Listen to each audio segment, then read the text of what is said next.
বারুইপুর কাণ্ডে সুজন চক্রবর্তী সহ 4 সিপিএম নেতার বিরুদ্ধে অভিযোগ। বিজেপির পক্ষ থেকে সিপিএম নেতাদের বিরুদ্ধে বারুইপুর থানায় অভিযোগ। অপরাধমূলক ষড়যন্ত্র, প্ররোচনা, মিথ্যে খবর প্রচারের অভিযোগ দায়ের।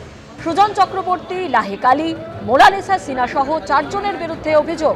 অভিযুক্তদের গ্রেপ্তারি চেয়ে বারুইপুর থানায় বিজেপির 4 নম্বর মণ্ডল নেতৃত্ব।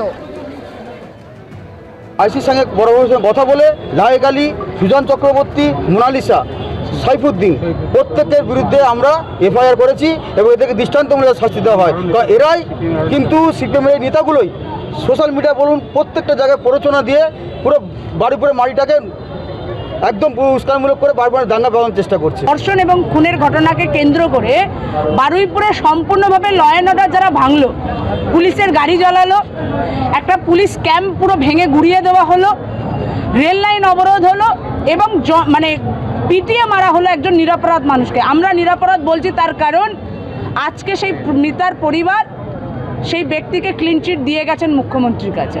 সুতরাং উদ্দেশ্য প্রণোদিতভাবে কোনো একজন সিপিএম নেতা, আমি নাম স্পষ্ট করে বলছি, লাহেক আলীর নেতৃত্বে সেদিনকে যে গণপিটুনিটা হলো এবং তার ফলে যে প্রাণটা গেল, যে পরিবারের কোল খালি হলো, এর দায় কে নেবে?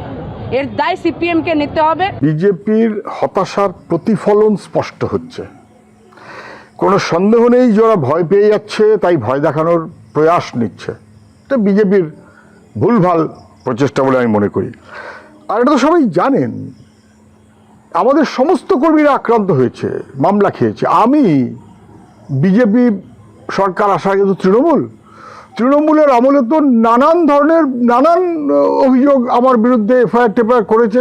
তারপর এমনকি বারুইপুরে একটা খুনের মামলাতেও মমতা ব্যানার্জির নির্দেশে আমাকে জড়ানোর চেষ্টা হয়েছিল। তারপর ল্যাজ গুটিয়ে পালাতে হয়েছে। সব বোকা কথা, এটা হাস্যকর। এসবের কোনো মানে হয় না।